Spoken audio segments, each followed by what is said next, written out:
Jaya Radha Madhava Kunja Bihari Gopijana Vallabha Girivaradhari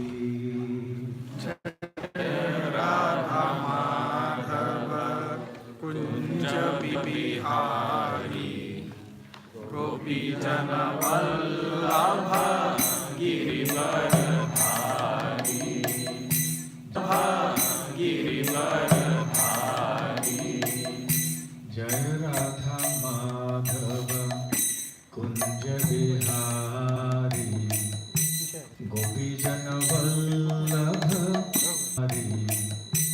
Gopijana Vallabha Girivaradhari Jaya Radha Madhava Kunja Bihari Madhava Kunja Bihari Gopijana Vallabha Girivaradhari Yashodanandana Brajajana Ranjana Yashodanandana Brajaranjana Yashodanandana Brajajana Ranjana Yashodanandana Brajaranjana Yamuna Tiravanachari Yamuna Tiravanachari Yamuna Tiravanachari Yamuna Tiravanachari Jaya Radha Madhava Kunja Bihari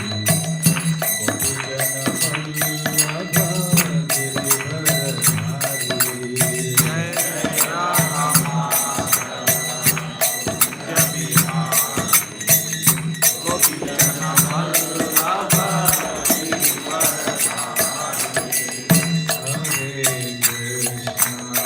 Hare Krishna Krishna Hare Hare Hare Rama Hare Rama Rama Rama Hare Krishna Krishna Hare Hare Rama Hare Rama Rama Rama Hare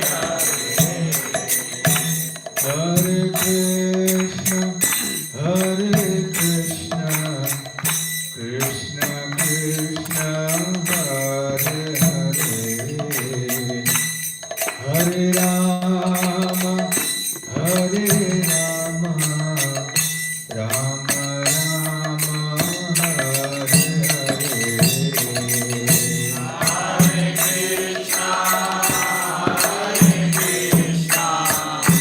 Krishna Krishna Hare Hare Rama Hare Rama Rama Rama Hare Hare Krishna Krishna Krishna Hare Hare Hare Rama Rama Rama Hare Hare Hare Krishna Krishna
जय। श्री श्री राधा गोपीनाथ की जय। श्री श्री गौरताई की जय। श्री श्री जगन्नाथ बलदेव सुभद्रा मई की जय। निताय गौर प्रेमानंदे Hari Hari All glories to the assembled Hare devotees. Krishna All glories to the assembled Hare devotees. Krishna All glories to the assembled Hare devotees. Krishna All glories to Shri Guru and Gauranga. Hare Krishna Om Ajnanatimirandhasya ज्ञानाञ्जनशलाकया चक्षुरुन्मिलितं येन तस्मै श्रीगुरवे नमः। श्रीचैतन्यमनोभीष्टं स्थापितं येन भूतले स्वयं रूपा कदा मायं ददाति स्वपदान्तिकं। वन्देऽहं श्रीगुरुं श्रीयुतापदकमलं श्रीगुरुं वैष्णवांश्च श्रीरूपं साग्रजातं सहगणरघुनाथान्वितं तं सजीवं साद्वैतं सावधूतं परिजनसहितं कृष्णचैतन्यदेवं श्रीराधा कृष्णपादान् सहगणा ललिता श्रीविशाखान्वितांश्च नमो विष्णुपादाय कृष्णप्रेष्ठाय भूतले श्रीमते भक्तिवेदान्त स्वामिनिति नामिने। नमस्ते सरस्वती देवे गौरवाणी प्रचारिणे निर्विशेष शून्यवादी पाश्चात्य देशतारिणे। जय श्री कृष्ण चैतन्य प्रभु नित्यानंद श्री अद्वैत गदाधर श्रीवासादि गौर भक्त वृंद। हरे Krishna Krishna Krishna Hare Hare Hare Ram Ram Ram Hare Hare. Hare Krishna. Hare Krishna. Very happy to be here again amongst all of you in Vamana Kshetra.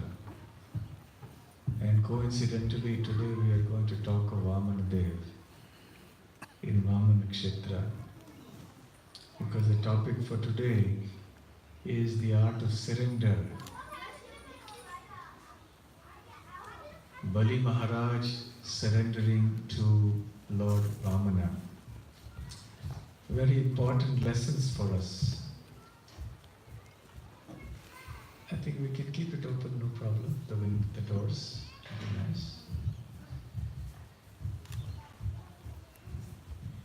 How many of you have heard of the pastime of Lord Vamanadev and Bali Maharaj? The full story, the full pastime. How many have heard or read? So few. Okay. Very important pastime to hear about. Actually, the Srimad Bhagavatam is full of stories of the Supreme Lord and His devotees. And these pastimes are very nectarian to hear. Simply by hearing about them, we purify our heart. And all the unwanted things in the heart, they disappear. And we start developing love for the Supreme Lord. This is the benefit of simply hearing. Just sitting in the association of devotees and just hearing about Krishna and his incarnations and his devotees. And still, there are many lessons to learn as well. In each of the pastimes, there is much philosophy. There are many important lessons to learn. So let's briefly go through this pastime. Actually, it covers several chapters in the Srimad Bhagavatam, but we'll try to summarize it in brief. And it's very important that we should all know at least the essential pastimes of the Bhagavatam, the main stories, the main topics. And this is certainly one of the important topics, Bali Maharaj and Lord Vamana. I suppose everyone has heard about Lord Vamanadev as a dwarf incarnation. How many have not heard about Lord Vamana as the incarnation? Okay, that is nice, encouraging to hear, to see. So the Srimad Bhagavatam's pastimes are not fairy tales. They're not imaginary stories just to give us some moral instructions, or as some people think, just some stories to put fear into us so that we don't do the wrong things. Or maybe they're not just stories, as some people say, to teach us how to live in this world. All of this is there, yes. We learn a lot. We learn so many lessons. But still we must know that these are historical events that have happened many, many, many years ago. In the universe, you see there are two kinds of people, the scriptures declare. One are called suras and the other are called asuras. A implies the negation of something. Sura are those who are devotees of the Supreme Lord Sri Krishna.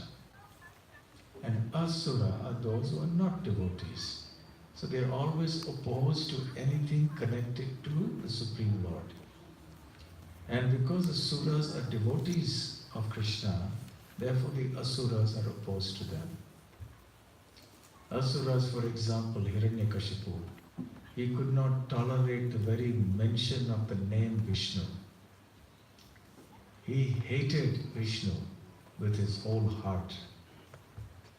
And you can imagine how angry he must have become when he realized that his own son, who was only 5 years old, had now become a very staunch devotee of his own avowed enemy, that is Vishnu. So that is the nature of demoniac people. They don't like God, they don't like devotees of God, they don't like godly people. Sometimes, however, by some arrangement of the Lord, even in the demoniac community you may have some great devotee emerging, like Prahlad Maharaj. Prahlad Maharaj was the son of Hiranyakashipu. And just see, Hiranyakashipu being such a great demon, and Prahlad turned out to be such a great devotee. What a contrast. See, such is life in the material world. Sometimes parents who are devotees, they lament that their children have not become devotees. And sometimes there are parents who are not devotees who lament that their children have become devotees. Both things happen. Have you experienced both categories of people? Yes. So that is how it is. So Hiranyakashipu fell in the second category.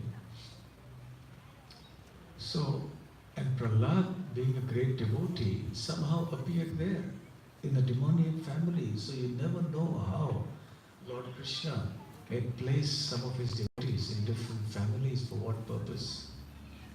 For example, when Srila Prabhupada went to America, he sat amidst many young people. And many of them were hippies and engaged in many activities that are not approved by the scriptures, that were against the four regulative principles that we follow. But somehow they became such staunch followers of Srila Prabhupada, they dedicated their whole life to Krishna and to Srila Prabhupada. So we can understand that Krishna placed these souls in different countries, in different lands, in different families, where there was no such background of devotional service, because he wanted to spread his own mission there. Chaitanya Mahaprabhu's mission is meant for the whole world. It's not only meant for India or not meant for Hindus or Indians. It's meant for everyone. So sometimes by the Lord's special arrangement, devotees are placed into families that are completely opposed to devotional service, or at the very least are unaware of devotional service. So Prahlad was one such example. So he's born in a dynasty of asuras, but he is a great devotee. His son was Virochana. He was also a great devotee. And Virochana's son was Bali Maharaj, another exemplary, extraordinary devotee of the Lord. So just see here, you have in some cases, amongst the demons, you have great devotees being born. And sometimes in families of devotees, you have demons being born. Can you give an example of when a family of devotees, some demoniac person was born? Yes? Kashyap Prajapati's son is Yes, Hiranyaksha. Kashyap and Diti. Their two sons were Hiranyakashipu and Hiranyaksha. So the mother and father were quite saintly, but the children turned out to be great demons. Just the other day we were talking about Naraka Chaturdashi. What happened on Naraka Chaturdashi? The demon called Narakasura, also Bhaumasura, was killed by Krishna with his own hands. And who was this Bhaumasura or Narakasura? The son of Krishna's own son. In his form as Varaha, when he touched Mother Earth, he impregnated her and thus was born this person. Because he was born from Bhumi or Mother Earth, he was called Bhauma. And because he was an Asura, he became known as Bhaumasura. Supreme Lord's own son becomes a demon. Just see. So these things happen in the material world.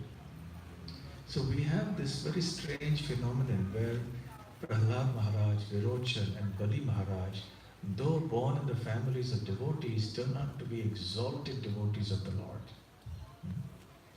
Bali Maharaj and Prahlad Maharaj are two such exemplary devotees who are mentioned as examples of how one can attain perfection in spiritual life. We know that in the Srimad Bhagavatam, Prahlad has described that the process of bhakti is ninefold. It's called Navavidha Bhakti. Ninefold bhakti, devotional service.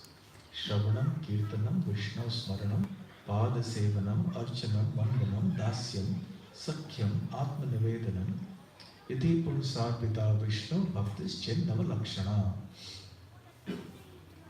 So this Navalakshana, these 9 characteristics or 9 features or 9 types of bhakti have been mentioned. And Srila Rupa Goswami in the Bhakti Rasamrita Sindhu mentions that one can attain perfection of life by simply taking up any one of these ninefold processes of bhakti. And if one does that perfectly, one does that with full sincerity, one can attain complete perfection in Krishna consciousness. Shravana means to hear about Krishna. If somebody is focused on simply hearing about Krishna with total devotion, total dedication, commitment, faith, sincerity, that person can become a pure devotee just by hearing.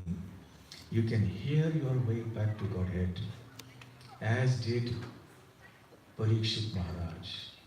So an example for one who attained perfection by hearing is Parikshit Maharaj. Similarly, someone can attain perfection by speaking about Krishna, by chanting about Krishna, Kirtanam. And who is that example? Shukadev Goswami. He spoke about Krishna and attained perfection. So therefore, Shravanam and Kirtanam go together. Whenever we hear Krishna Katha, we must not be miserly. We must not only keep it with ourselves. We must also share it with others.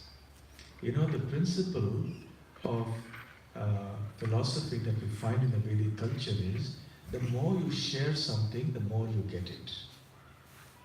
Good or bad. If you share good things with others, you will get more and more of that very good thing. You share bad things with others, you will get more and more of that bad thing. So if you don't want bad things to happen to you, don't share bad things with people. share only good things with people. And what's the best thing you can share with anyone? Krishna consciousness. So when we hear a lecture, when we read one of Srila Prabhupada's books, then we learn so many things. We should not be satisfied with Shravanam. We should also do Kirtanam. So we must speak about what we have heard. Maybe catch your family members, sit them down. This is what I heard today. This is a summary of the class today. Or this is what I read today. Or your friend, or some other devotee with whom you can sit down and discuss Krishna Katha. So Shravanam and Kirtanam. If you do these two things, the third thing will happen automatically. That is Smaranam. Smaranam means to remember. And Prahlad Maharaj was the one who attained perfection by simply remembering Krishna. At all times, Srila Shukadeva Goswami explains in the Srimad Bhagavatam, Prahlad Maharaj was absorbed in contemplation on the Lord. Even as a small child, he was not frivolous. Mostly children are very playful and frivolous. They always like to play and do mischief, etc. But Prahlad was not an ordinary child. Even in his school, when there was a recess, he would speak to his classmates about Krishna consciousness. And the Bhagavatam says that when Prahlad used to sit in one place, he would be so absorbed in thinking about Krishna that he would sometimes laugh, he would sometimes cry, he would sometimes be jubilant, sometimes he would sit down morose, sometimes he would dance and jump. And nobody could understand why this little boy was behaving in such a strange way. But actually, there was a lot of internal evolution going on or experience going on. When he would see, if he would experience separation from the Lord, he would cry. Or he would become morose. Then when he would see the Lord approaching, which nobody else could see, only he could see, then he would become jubilant. And he would laugh and he would dance and he would jump. In this way, his behavior, though not understood by everyone, the reflection of his relation on the pastimes and the form and the qualities of the Lord.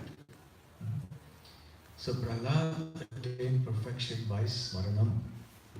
Shravanam, Kirtana, Smaranam. Vishnu means Lord Vishnu or Krishna, not on anything else. Pada Sevanam. Who attained perfection by serving the lotus feet of the Lord? Lakshmi Devi. Because she's always engaged in serving Lord Vishnu's lotus feet. What about Archanam, the worship of the deity? Prithu Maharaj. Prithu Maharaj was a great devotee. He himself is an incarnation of the Lord, a Shaktyavesh avatar of the Lord. And it is because of Prithu Maharaj that actually agriculture started and he ensured that the people of the earth would get adequate food to eat and so on. He is endowed with the Shakti of looking after the citizens. So it's called Praja Palana Shakti. Praja means the subjects or the citizens. Palana means to look after the welfare, to protect. So Prithu Maharaj performed exemplary service as a king in looking after the welfare of the citizens. And he was worshipping the deity of the Lord, and he attained perfection by that. And then Vandanam. Vandanam means to offer prayers. Who attained perfection by offering prayers to Krishna? Akrura, correct? Akrura was the one who brought Krishna from Vrindavan to Mathura. And all the Brajabasis don't like Akrura because he took Krishna away from them. And that is very painful. Nothing can be more painful for someone who is truly a devotee of Krishna than to have Krishna taken away from him or her. Of course, Krishna left Vrindavan only in the external sense. But he never left the hearts of the Brajabasis. Because they are such pure devotees, so they were always thinking about Krishna. So there was no question of the Brajavasis ever being without Krishna, which is also something which is very encouraging for all of us. That wherever we may be, without association of devotees, without any facilities for Krishna consciousness, but we have Prabhupada's books, we have the holy name, we have so many facilities. If we choose to avail of them, then we are with Krishna. So in any case, Akrura came, and as he was coming, he offered wonderful prayers to Krishna in anticipation of his meeting there. One of them means offering prayers. Then Dasyam, becoming a servant. Who attained perfection by becoming a servant of Krishna, a better servant than Hanuman. You know, Hanuman was such. He came covered with red, all sorts of red powder on his body. You have seen sometimes in India, deities of Hanuman are red colored. Do you know why they are red? Why are the deities of Hanuman red colored? Because one time when Hanuman was with Sita Devi, he saw that she had placed red powder in the parting of her hair. So he asked her, Mother, what is this red powder that you have placed there? Why have you done that? He said, it is to please Lord Ram. So Hanuman was very simple. So he thought, if little powder can please Ram so much, then I will cover my whole body with powder. So he covered his whole body with the red sindur, the kumkum, and he thought Ram will be very pleased. So it shows his spirit. An ideal servant is one who has no desire other than the desire to please his master. The exemplary servant. Then Sakhyam, becoming friends with the Lord. Who attained perfection by that means? Arjuna. Wherever there is Krishna, there is Arjuna. Yes? Yatra Yogeshwara Krishna, Yatra Partha Dhanurdharaha.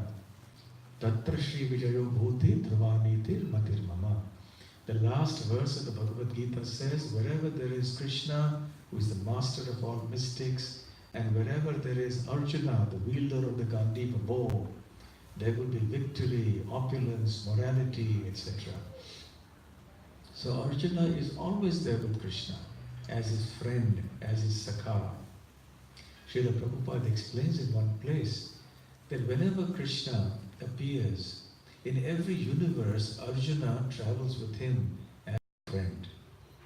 And the leelas may sometimes change a little bit, but the same Arjuna travels. So Arjuna's pastimes with Krishna continue in every universe in the material world. So Arjuna has attained perfection by the act of friendship. So that is Shravanam, Kirtanam, Smaranam, Vandanam or Archanam, Vandanam, Dasyam, Padasevanam, Sakhyam, Atmanivedanam. and what's the final one? Atmanivedanam. Atmanivedanam. What is Atmanivedanam? Atmanivedanam implies complete surrender to the Prapatti, Sharanagati. And who perfected his life? Ali Maharaj. To whom did he surrender? Vamandev. So it shows that if one simply surrenders to the Lord, one can attain perfection. So one draws inspiration from each of these 9 personalities. Naturally, it is easier to hear and chant about the Lord than to surrender. Yes? So if you say, well, surrender to Krishna, well, everyone gets scared. What do you mean surrender? Do I have to give up my home? Do I have to give up my wealth? What do I do? Where do I stay? But if you say, just come and hear about Krishna, everyone is okay, fine. Still, some people are not okay, but that's another thing. But it is relatively easy to do that. So we can see that Bali Maharaj is glorified by Srila Rupa Goswami for having perfected his life by the act of complete surrender to the Supreme Lord. So, Krishna has said in the Bhagavad Gita, Sarva Dharman Parityajya, Mam ekam sharanam vraja. My dear Arjuna, give up all varieties of dharma. Simply surrender unto me. The word sharana means surrender. Who do we surrender to? The topmost object of surrender is called Sharanyam. He who is worthy of surrendering to. And the process of surrender is called Sharanagati. So, the person who surrenders, Sharanagata, that is a person who goes to surrender, takes to the process of surrender, Sharanagati, by taking shelter, Sharan, of the Sharanyam. So one who has taken his complete shelter of the lotus feet of the Lord is not obliged to fulfill other duties and responsibilities in this world. But that doesn't mean, of course, that we think that, well, now I have a family and I've surrendered to Krishna, now I don't have to worry about anyone. That's not the case. We must dovetail our responsibilities in the world with Krishna, with Krishna's service. So anyway, Bali Maharaj is teaching us how to do the requirements placed by Krishna in this essential verse of Bhagavad Gita. How to surrender oneself and give oneself up completely to the Lord. It's not an easy thing, but it's something we must hear about, because such stories, pastimes, are very inspirational and instructive for all of us. I was mentioning in the beginning of the talk that there are two types of people in the world, suras, and they are forever at loggerheads. Sometimes there are great battles that take place between them. So historically, in the universe, there have been many, many big battles that have taken place between the suras and the asuras. Sometimes the suras have won, sometimes the asuras have won. And this has been happening time to time.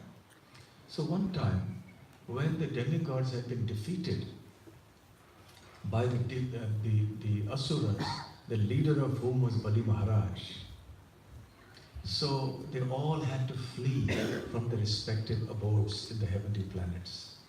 Their spiritual master Brihaspati told them, I think there is no hope for you to emerge victorious if you fight them, because the demons have now got the blessings of all the descendants of Bhrigu Rishi. The whole Brahmana community has offered the blessings, so they have become very powerful.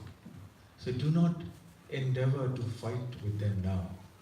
Bide your time, go and hide somewhere.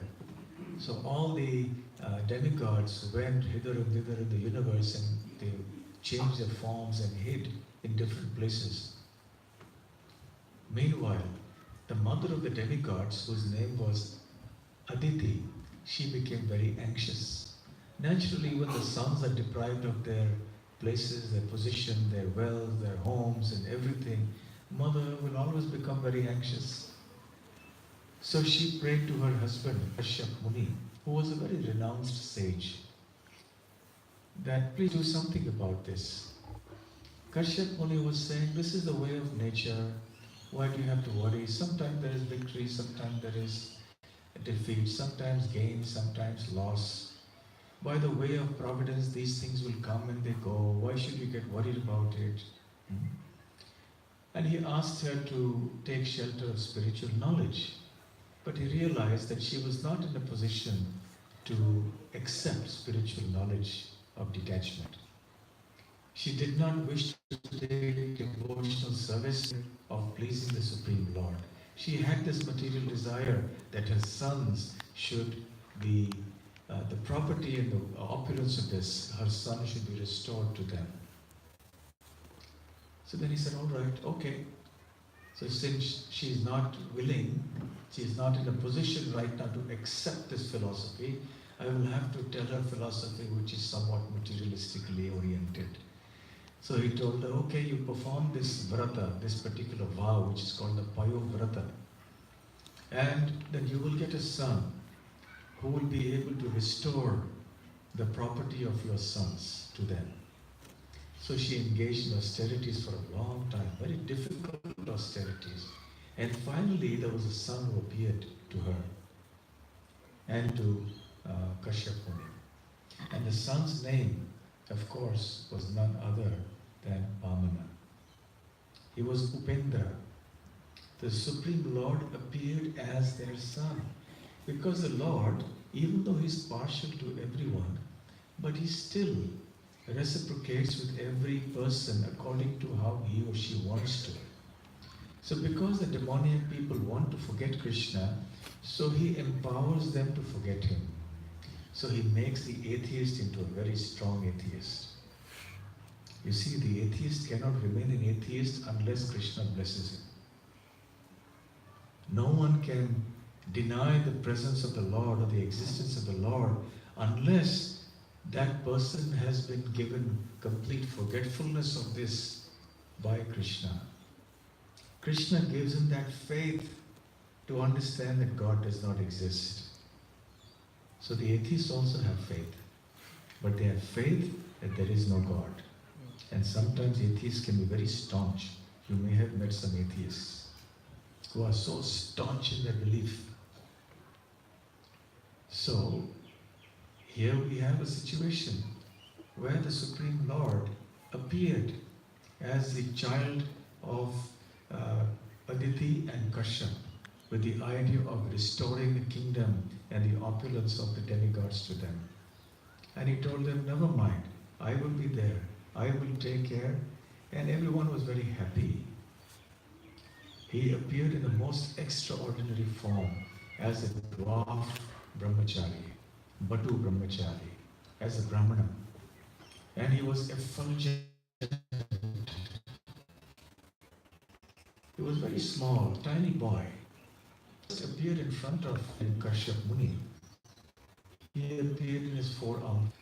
But after he had offered his blessings and offered fearlessness to his parents, especially his mother, then he assumed the form of the Vamana dwarf. He had an umbrella, he had a water pot, and of course the different demigods came and offered different gifts.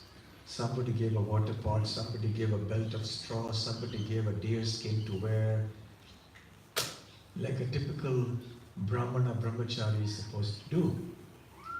And then he made his plans.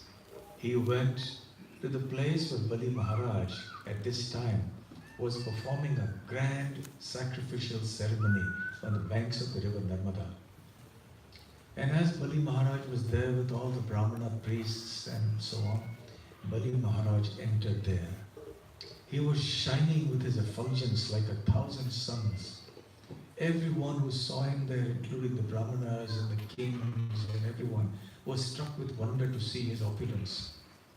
The opulence of his Brahma Tej. Brahma Tej means that transcendental glow, that radiance that comes from the face because of spiritual advancement. And they all thought, who has come here? Has the sun god come here? Has the fire god come? So they all stood up to offer their respects. They understood this was a Brahmana brahmachari who has come. Bali Maharaj also welcomed the king, welcomed Vamana Dev.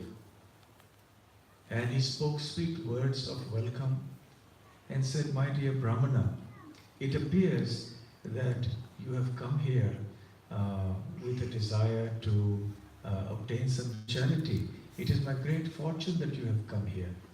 So he offered his obeisances to this boy, even though the Brahmana boy was only very small and a young boy, and Bali Maharaj was a very mature man, big king, great devotee. But when he saw this young Brahmana, he offered obeisances, he washed his feet, and then he took that water, drank a little bit, sprinkled on his head and on the head of everyone else. And he spoke words of appreciation. And he said, please tell me, what can I do for you? What charity can I offer you? And at that time, Bali Maharaj was expecting that this boy would ask for something like one island, or perhaps some gold, many cows, or maybe he wanted to get married and he would like a Brahmana wife. So Bali Maharaj made all these offers to him. But Vamanadev was not interested in these things. So he said, my dear king, I only want 3 steps of land according to my measurement. And see, he was very tiny, so his measurement ordinarily would have been very small. So he said that this is all I desire, because ultimately one should take only what one requires for one's maintenance. One should not unnecessarily accumulate more than one needs. So this is all I want, Your Highness. Please give me this. So Bali Maharaj started smiling. He said, you are a Brahmana and you are a Brahmachari, but I can understand that you're not very intelligent. You don't know what to ask from a king when you come for charity. I can give you one of the 7 islands, Jambudvipa. There are 7, Saptadvipa. So the earth had 7 islands. I can give you one of those islands. I can give you thousands of cows decorated with gold and so on. I can give you unlimited wealth. I can give you some nice Brahmana wife for you. And you're asking for 3 steps of land? That means I can understand you don't even know your own welfare. Now the principle that Bali Maharaj is saying is correct. That we should know what to ask from whom. For example, we want to build a temple. And you go to the richest man in the world, who also happens to be very favorably inclined towards devotional service. And you tell him, my dear sir, we're building a temple. What's the cost of the temple? Temple may cost about $7 million. So what do you want from me? He opens up his checkbook. He's willing to sign any amount. And then he says, sir, with great hesitation, can you give us $1? Yes? Is it very wise? He can give you $1 million. Maybe he can give you $5 million. He's willing. He's eager. He's capable of doing it. But we ask him just for a little bit. It doesn't make sense. So we should know what to ask. That requires knowledge. Srila Prabhupada told the story one time of this elderly lady who was very poor. She lived in a village and she would earn her livelihood by going to the forest, cutting some wood and coming back to the village and selling it in the market. So she would earn a very meager income from that. So every day she would do this. For her whole life she was doing it. When she became old, it was getting harder for her to do all this hard work.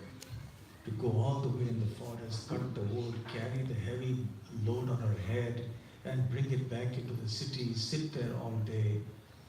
So one time as she was coming back with a load of wood on her head, the load of wood fell down because she was weak and she was not able to carry this. And suddenly God appeared in front of her and he asked her, so my dear lady, please tell me, what do you want? I can fulfill any desire that you have. And she said, oh, thank you for coming for my help. Please lift that bundle of wood and place it on my head again. Yeah, she could have asked anything. She could have asked that please make me so wealthy, so happy, so strong that I never have any difficulty again. She could have asked anything and God has the capacity to fulfill that request. But because she didn't have that intelligence and the understanding, she asked for something very meager. Similarly, when people go to God, they ask for something very meager. Oh Lord, please give me some money. Please give me some happiness. Please give me this promotion in my job. Please give me this business contract. And they sometimes make deals with the Lord. They have business deals. I like telling this joke about this man who went to Tirupati, because Tirupati attracts a lot of these business-minded people who like to strike deals with the Lord. So he came and said, my Lord, I'm trying for this business contract and I'm hopeful getting it, but I need your blessings. So if I get this contract, then I will give you 50% donation. I will come and give you this money. So he was expecting to get about, 1 million, or I can speak in your language, we speak in India, lakhs. So let's say 1 million rupees. But then eventually he got the contract, but he got only 500,000 rupees worth of contract, not 1 million. So he didn't go and offer his 50%. So one day Lord Balaji in Tirupati appeared to him in his dream and said, "Hey, what happened? Your contract was done and you didn't come and offer me your 50%. He said, you already took the 50% in the beginning, so now there's no need for me to come. I was hoping for 1 million rupees and the contract was only 500,000 rupees. So this is a sign of less intelligence because we don't know what to ask for. We ask for something so meager that has such temporary value. So even if we get some wealth, it will be over after some time. Then we want something more. And ultimately there will be death. This intelligent person for something that is eternal with time. So this is intelligence. So why should we not ask for something complementary? Why should we not ask God for immortality, for eternal life, for eternal happiness? That is what we should be asking. So the point that Bali Maharaj is saying is valid. But the point is that he was saying this to Vaman, who was the Supreme Lord, who had come here for a different purpose. So in any case, Vamanadev then replied to him and said, "My dear king, you see, the nature of the human mind is that it wants more and more all the time. If one is not satisfied with what one gets by providence or by destiny, one will never ever be satisfied whatever one gets.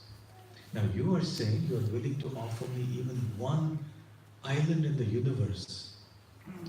But if one's mind is not satiated and peaceful, then even if one gets all 7 islands, what to speak of one island, one will still hanker for more and more and more. Therefore, I am very clear in my mind.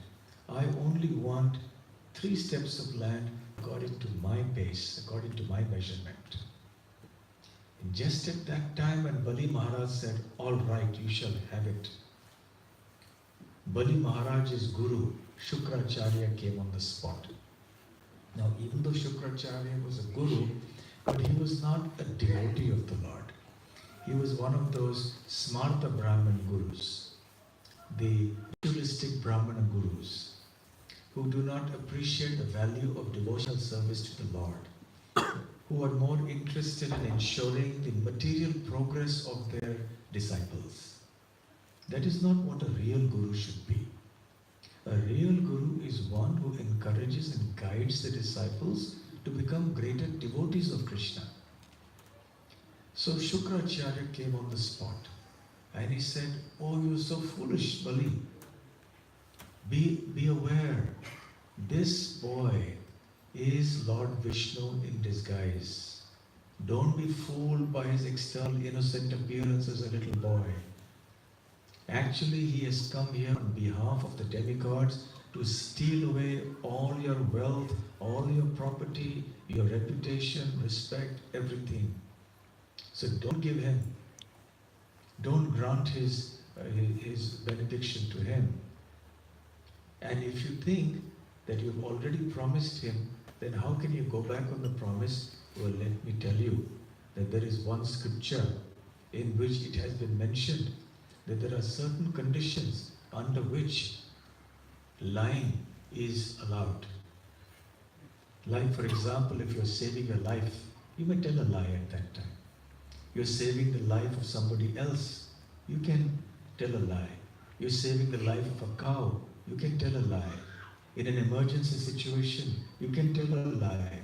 It is not a fault. So do not hesitate, because now Vishnu is coming in disguise to take everything. It is a situation for you, a pauper. And in any case, it is said in another scripture that unless you use the word Om when you make a promise, that promise is null and void. It is not a valid promise.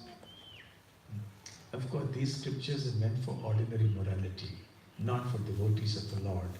For the devotees, there is something higher, there is something more. So these are little loopholes that sometimes people may try to find. We should not try to find a loophole and give Shukracharya's arguments when we break our promise the next time. Well, it is there in Bhagavatam because Shukracharya said so. No. But even Bali Maharaj did not accept these arguments. So Shukracharya continued to speak and he said, So Bali Maharaj fell silent for a few minutes. He thought over this whole matter and then he spoke. He said that you are my guru, but nevertheless, you are telling me something which is quite different from what a guru should be speaking. If this boy is indeed Lord Vishnu, and if he has come to take away everything from me, that is glorious. Why should I refuse it? It is my perfection of my life. And in any case, everything you have said about promise, etc. is okay. But as far as I can see, when Lord Vishnu has come in front of me, I must keep my word.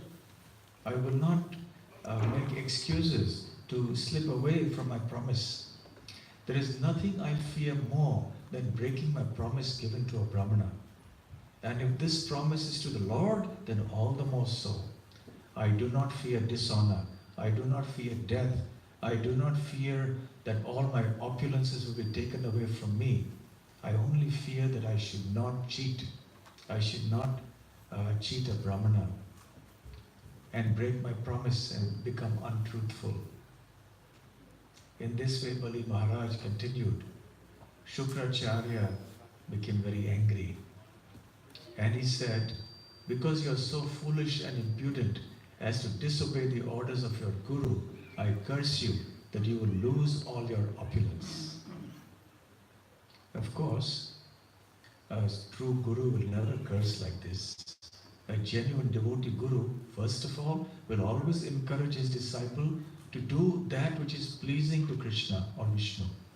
Never something that is against Krishna's will. And secondly, the true devotee guru will never curse a disciple in this fashion for doing something like this, for surrendering to Krishna. So in any case, when Bali Maharaj heard this, he said providence is supreme, destiny is supreme. If that is what is meant to happen, so be it. At least my conscience will be clear that I have kept my promise. So then he turned to Vamanadev and said, yes, now you may take your 3 paces of land. Shukracharya had already said, look, O king, this boy is going to expand his body. With one step, he will overtake the lower planets. With a second step, he will overtake all the higher planets. He will have no place to keep his third step. What will you do then? You will not be able to fulfill your promise to give him 3 steps of land, and you will become a liar anyway. The hellish because you have broken it. But Bali Maharaj was saying, whatever the Lord wishes will happen. So then indeed, exactly what Shukracharya said happened. So this little boy, the Brahmana, started growing.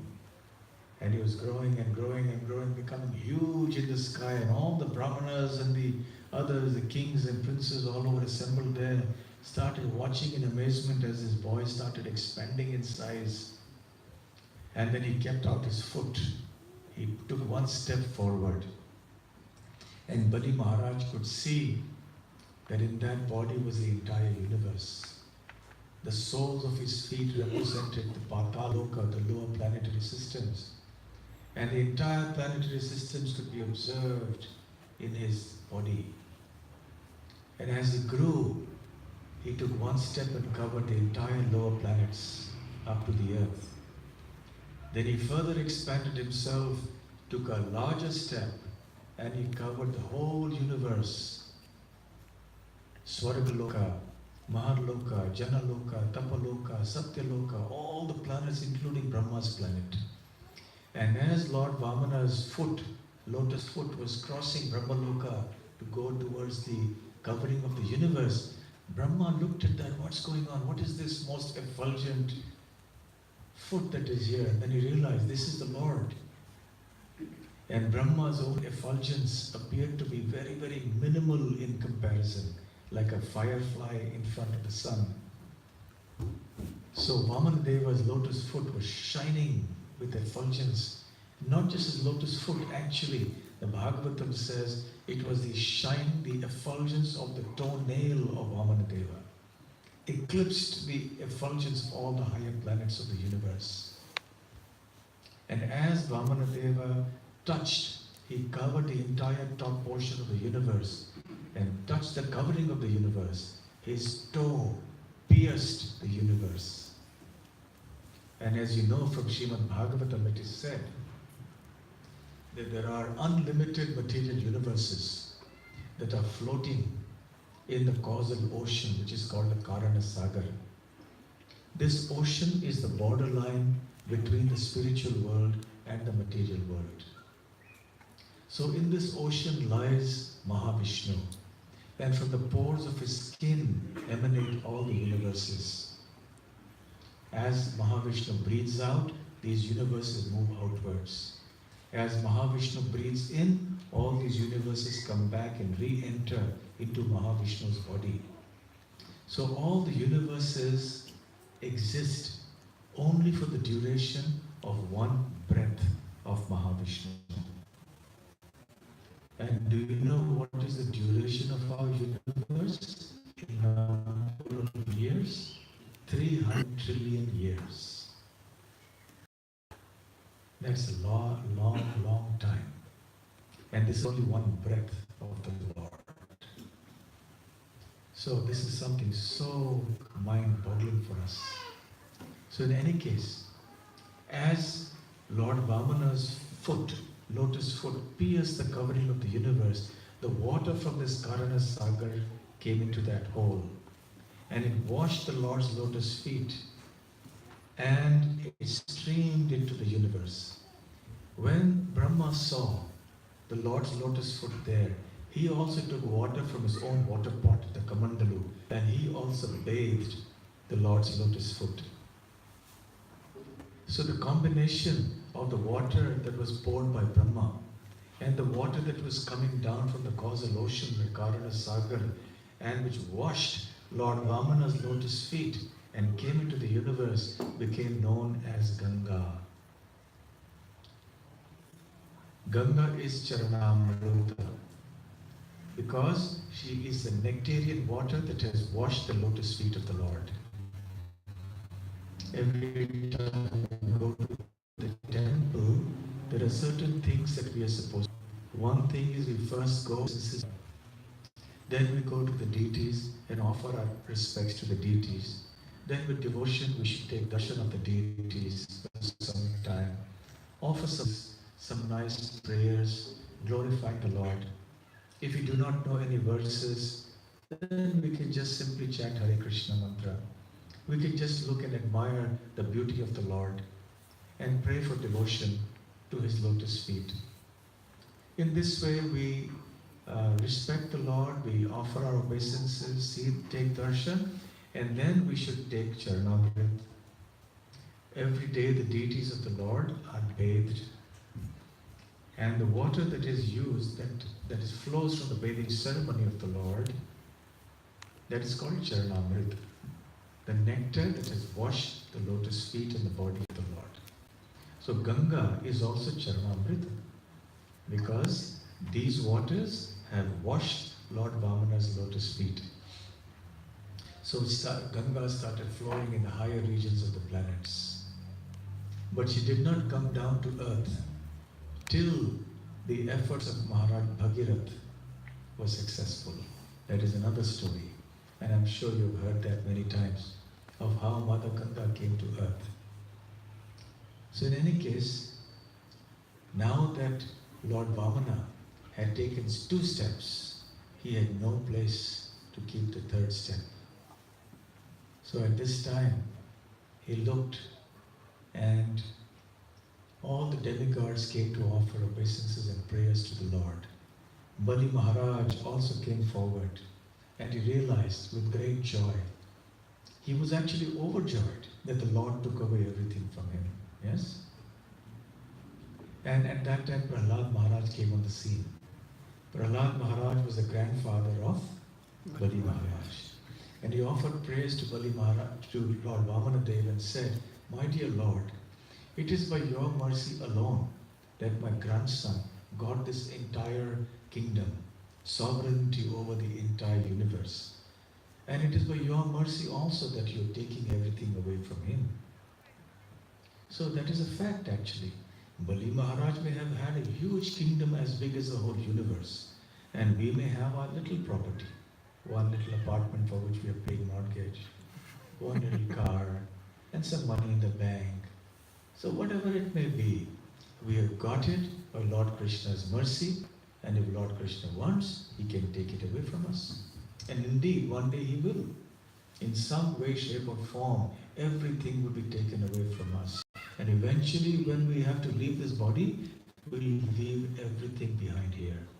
Nothing can remain with us permanently. So this is an important lesson. Prahlad, being such a great devotee of the Lord, understood the philosophy very, very well. So he said, "My dear Lord, whatever you do is for the best. So you have shown your great mercy upon my grandson by taking away everything. Because this sovereignty, this kingdom, etc. was probably not good for his consciousness. You see, when we get a lot of opulence and power and position, we may get proud. And that is a great obstacle in our devotional life. So, Prahlad Maharaj didn't go and plead the Lord, "My Lord, what are you doing? Why are you taking this away from my grandson? I am your devotee. How can you do this to your devotee like this?" He didn't say that. He understood that this is what the Lord wanted and that this is what would be the best for his grandson, Bali Maharaj. And then Bali Maharaj also offered his prayers and his complete surrender. With great happiness, he said, "My dear Lord, everything I have is yours." That is why Bali Maharaj is considered the epitome or the perfection, the perfect example of surrender to the Lord. Bali Maharaj approached the Lord and when the Lord said, "So Bali, where shall I keep my 3rd step? Because you have promised me 3 steps of land. I have taken only 2 steps and I have covered the whole universe. I have no other place to keep the 3rd step. So it means you have turned out to be a liar. You have not kept your promise." So Bali Maharaj said to the Lord, "My dear Lord, all I can do is to offer my head to keep your 3rd step." And so he bowed down before the Lord, offered his obeisances, and thus perfected his life. So the Supreme Lord was extremely pleased with Bali Maharaj. Of course, he took away the heavenly planets because Bali Maharaj had driven away the demigods from the heavenly planets, and he had usurped them. But this is unnatural, because it is the demigods who are supposed to stay in the heavenly planets, not the demons. So Lord Vamanadev, he restored the heavenly planets to the demigods. But at the same time, here was Bali Maharaj, apparently in a demoniac family, but such an exalted devotee. He said, "Bali, I'm very, very pleased with you. I will offer you a remarkable kingdom that is below the earth, and that is Sutala Loka. And you will remain there. You will get all the opulences that you could possibly get in the heavenly planets and more. And what's more, I will personally appear there and stay there as your doorkeeper. I will be the guard, standing guard outside your planet." And Prahlad Maharaj was also pleased to hear this. And Prahlad and Bali Maharaj then retired to Sutala Loka, where a grand arrangement had been made for them to live. In this way, Bali Maharaj's story is a great example for us of how we should think about the concept of surrender. Because Bali Maharaj was not attached to his possessions. So also, we should also realize that everything that we have, whatever little or more that we have, is given by Krishna to us. Of course, we should do our best to protect it because it is Krishna's property. But if we know that it is beyond our control and something is being taken away from us, then we understand Krishna wants it to be taken away. And we should not lament unnecessarily for it. And we should accept in the process of surrender to Krishna, let thy will be done. That is where our real happiness lies. Srila Sanatana Goswami in the Hari Bhakti Vilas has mentioned that there are 6 characteristics of surrender. Because when we speak of surrender, the question arises, what exactly does surrender mean? Practically, what does it mean for us? Some people may say, I'm a householder, how can I surrender everything? So it's very important to have a clear understanding of what the term surrender means. So citing from a scripture, Srila Sanatana Goswami says, Anukulyasya sankalpaha pratikulyasya varjanam rakshishyati iti vishvaso goptritve paranam tatha atmanikshepakar shadvidha sharanagati. So this sharanagati has 6 facets or 6 features, 6 limbs of surrender. One, he said, is anukulyasya sankalpaha. Make a sankalpa, be determined, have a firm resolve to do whatever is favorable for devotional service to Lord Krishna. That is called anukulyasya sankalpaha. So if we are truly surrendered to Lord Krishna, then we should do everything necessary in a very determined way that is helpful for us to develop love for Krishna. For example, we do our japa, we do kirtan, we associate with devotees, we read and hear Srimad Bhagavatam and Bhagavad Gita. So we should have a firm resolve to do these things because they will be very helpful for us to get love of Krishna. Second, pratikulyasya varjanam. With the same resolve with which we accept things favorable for Krishna consciousness, we should renounce, give up those things that are not favorable for Krishna consciousness. Therefore, we don't see television, oh sorry about it, but has to be said, yes. We don't see mundane cinema, we follow the 4 regulative principles, that is, we don't eat meat, etc. We don't associate excessively with non-devotees. We don't indulge in frivolous, materialistic activities. We try to avoid greed and so many other negative things. So there are many restrictions that are imposed on us as devotees, because if we don't follow these restrictions, then there will be a setback in our spiritual life. So that's the second thing. Pratikulyasya varjanam. Then rakshishyati iti vishvaso.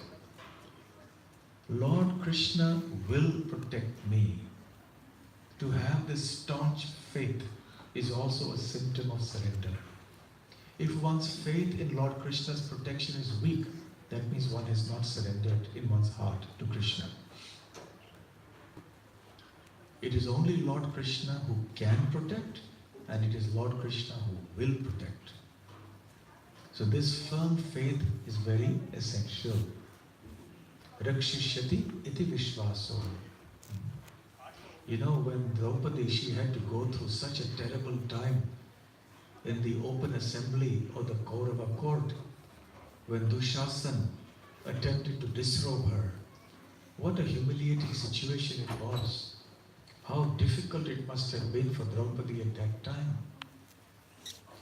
But Draupadi, of course, took shelter of Krishna and she called out Govinda, and Krishna incarnated in the form of her sari and protected her honor.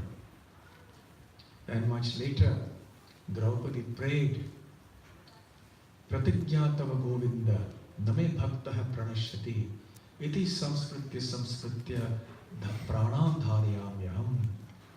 My dear Krishna, you have made a promise in the past that my devotee will never perish.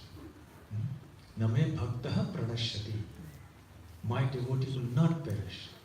Iti Samskritya. Just keeping on remembering this one promise of yours, I am able to keep my life heirs within my body.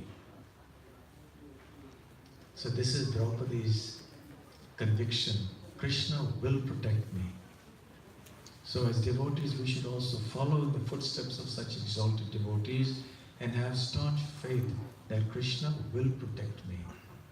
The next is Goputritve Varanam. That Krishna is my maintainer. It is because of Krishna that I am getting my daily food.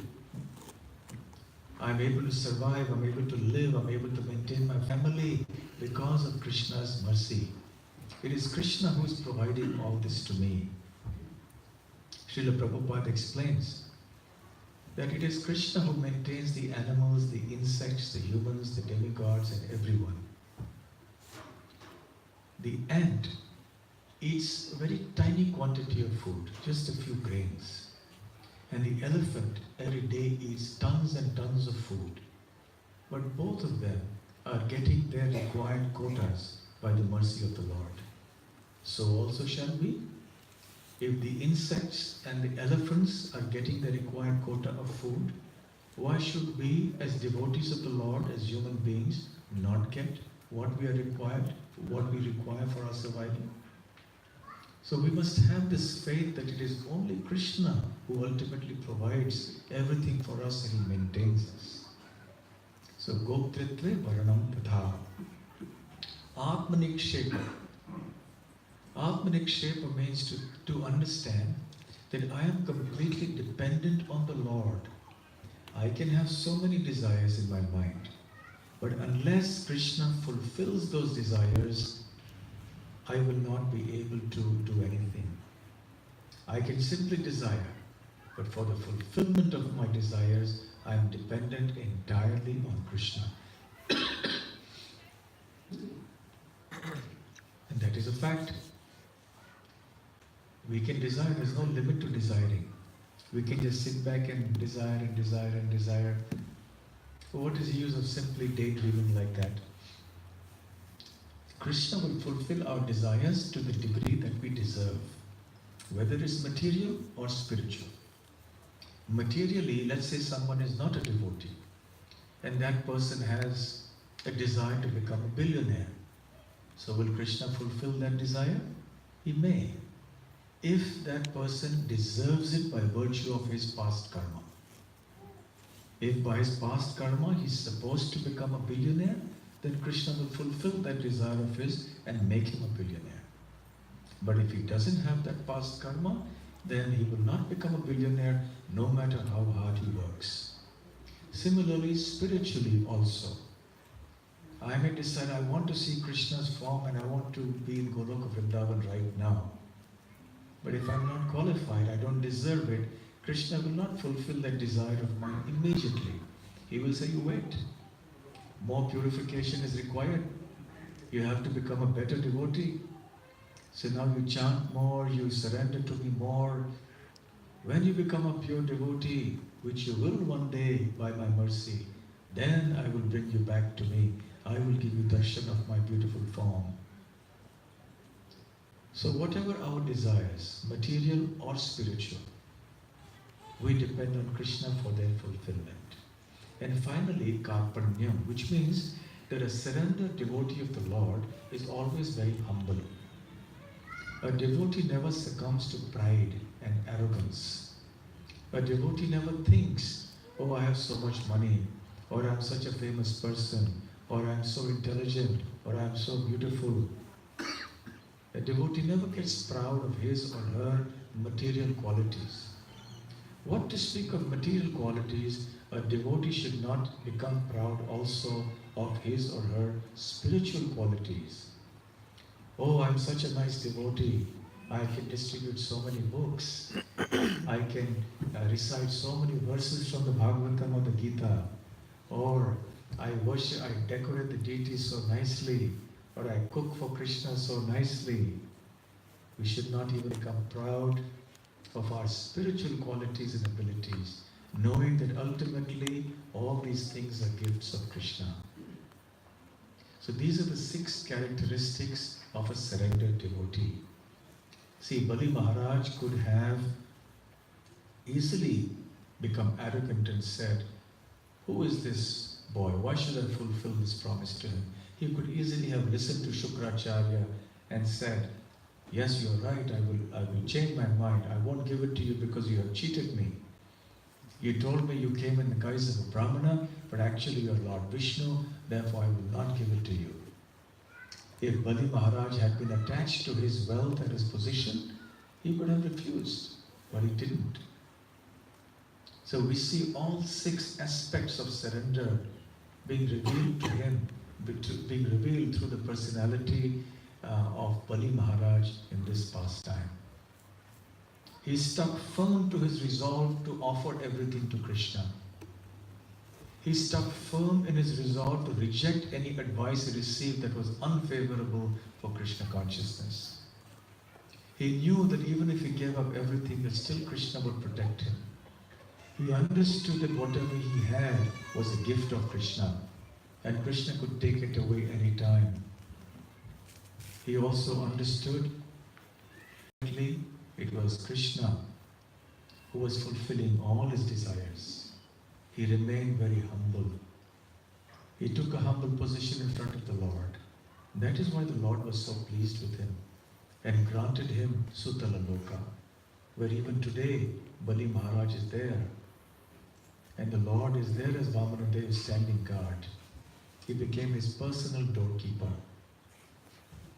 So these are some very nice lessons we can learn from this pastime of Bali Maharaj and Vamanadev. Hare Krishna. Hare Krishna. Do you have any questions? Yes. Krishna Guru.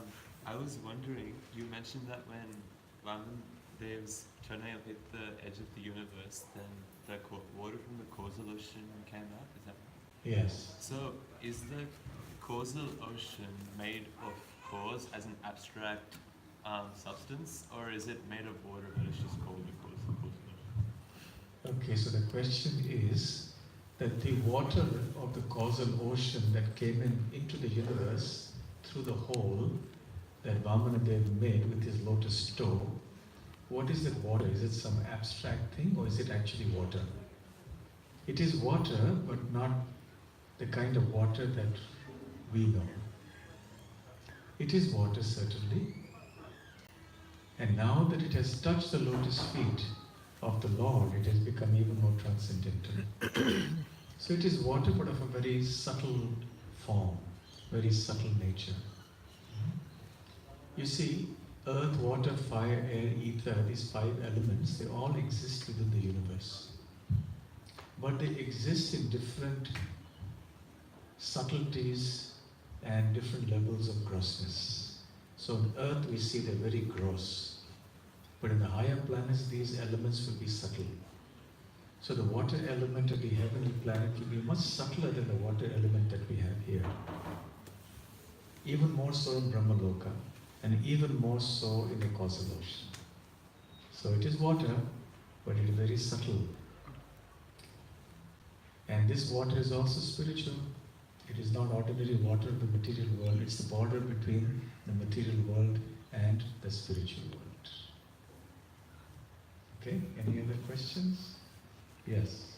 Maharaj, Shukracharya is Guru to the Bali Maharaj, Yes. but he is not giving the right directions to his disciple. Like, do we consider him as a Guru or? The question is that Shukracharya is not giving the right directions to his disciple Bali Maharaj. So do we consider him a guru or not? You see, as I said, there are two kinds of gurus here that Prabhupada speaks about. One is the real guru, who is a devotee, and who will always guide the disciple in the direction of Krishna consciousness. There is the other kind of guru who is like a family guru, like a ritualistic brahmana, who is more interested in you performing ritualistic ceremonies for material advancement. So those kind of gurus are not much concerned about your spiritual progress. They are more concerned about your material progress. So such gurus will not have much value. Of course, this is a pastime, so even Shukracharya is playing a role in this. Later on, Shukracharya also regrets and he understands that what his disciple has done is actually the right thing. And in that sense, Bali Maharaj becomes like a guru for Shukracharya because he has done the right thing. Because here, Bali Maharaj was a devotee and Shukracharya was not a devotee. So there is a difference here. Any other question? Yes. Just in line with Nogang's question, my understanding was that between the material world and the spiritual world, we've got the Brahma Jyoti. So, just trying to understand the causal ocean and Brahma Jyoti. So, you just mentioned that causal ocean is where it leads to the spiritual world. So, what's the difference between Brahma Jyoti and? The question is, what is the difference between Brahma Jyoti and the causal ocean? The causal ocean is only like an ocean or like a river. It's also called a river sometimes, Viraja river. And it is in the border between the material world and the spiritual world. The Brahma Jyoti is all over the spiritual world. The Brahma Jyoti, for example, is like the sunshine that we see here. It is all over our universe, isn't it? It's everywhere. Similarly, the Brahma Jyoti is spread out all over the spiritual world. The Brahma Jyoti is the bodily effulgence of Krishna.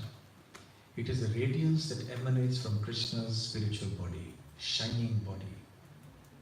Just like the sun rays are the effulgence that comes from the sun globe. So the Brahma Jyoti is present everywhere in the spiritual world, and the different spiritual planets are floating in that Brahma Jyoti, just as the different planets in this universe are floating in the sun rays. But the water of the Brahma Jyoti, of the causal ocean, Karana Sagar, are the border between the two worlds. Any other question? Yes. You spoke about the 9 processes of devotion. My question is related to what determines what process applies to me. Is it something I can determine as an individual, or is it something that I'm born with? Do I have a predisposition based on my past lives? Okay, so the question is that of the 9 processes of devotional service, which is the one, or which are the ones that one should accept? Is it decided according to one's own disposition from the previous life, or how does one decide that? Actually, one should do all 9. Specifically, Srila Prabhupada has given us a program of Krishna consciousness, and we should follow that. But it all begins with Shravanam, Kirtanam, Vishnu Smaranam. Especially Shravanam, Kirtanam are the 2 most important of these 9 devotional principles for us. If we do these 2 things properly, everything else will follow.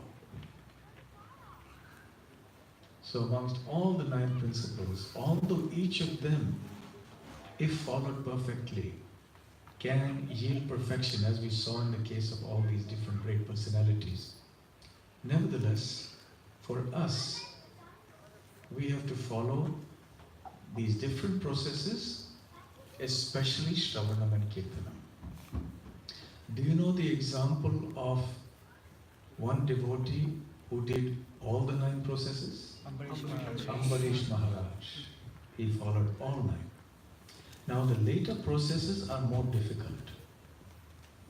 But Shravanam, Kirtanam, Smaranam, Padasevanam. Padasevanam meaning serving the lotus feet of the Lord. You decorate the deities, And you also use your feet to serve the Lord by circumambulating Tulsi, circumambulating the temple and the deities, circumambulating the holy places like Govardhan, Vrindavan, or using your feet to go to the temple of the Lord. So these are different types of services you can do. Also included in Pada Sevanam is what is called Tadiya Seva, service of all that is connected to Krishna, like serving Krishna's devotees, serving Ganga, serving Mother Cow, serving Tulsi. This is also part of Pada Sevanam. So Shravanam, Kirtanam, Smaranam, Pada Sevanam, Archanam, which is worship of the deity, Vandanam, offering prayers, we do that every day. We chant Shikshashtakam, we chant Brahma Samhita, we chant Sansara Dava prayers in the morning, we chant Guru Vandana.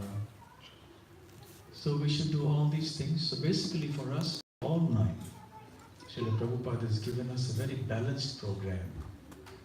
But fundamentally starting with Shravanam and Kirtanam. If these two are in order, everything else will be in order. If you don't do these two things right, then it will be very hard to attain perfection in the other processes. Okay? Any other questions? Yes.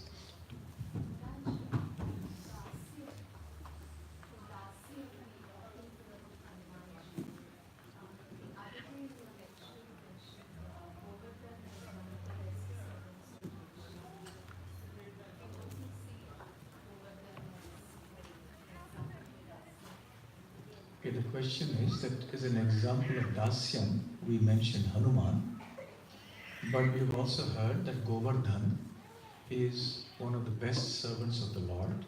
Yes, certainly. Haridasa Varya. So we consider Govardhan as one of the best servants. Yes, definitely. Hanuman is specifically mentioned by Srila Rupa Goswami because he's well known everywhere as the great servant who will never give up his master under any circumstances. Even though he is offered liberation, he is not interested in liberation because he feels he will not have the opportunity to serve the Lord. Yes.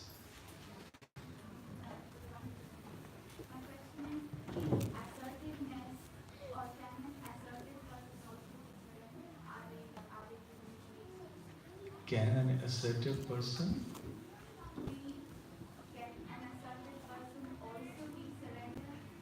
Can an assertive person also be surrendered?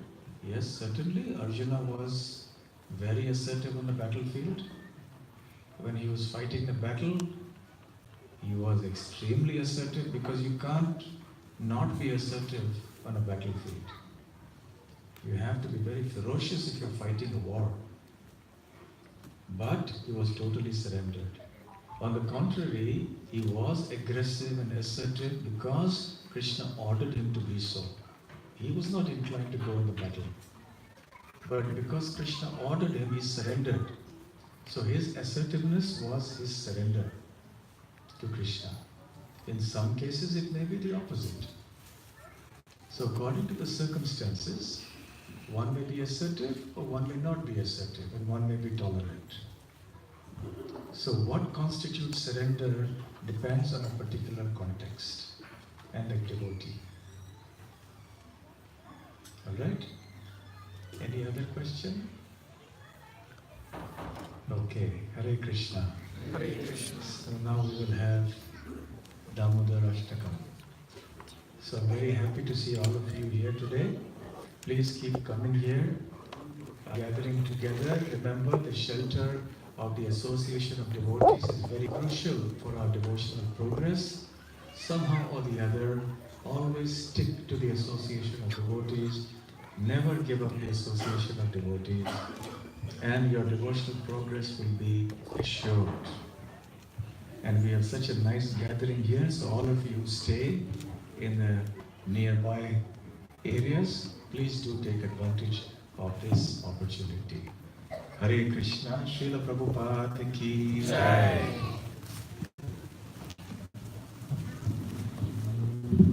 Hare Krishna. His Holiness Bhakti Rasamrit Swami Maharaj ki Jai. Thank you, Maharaj. Art of Surrender. Maharaj has given us such a wonderful class today on how we can surrender.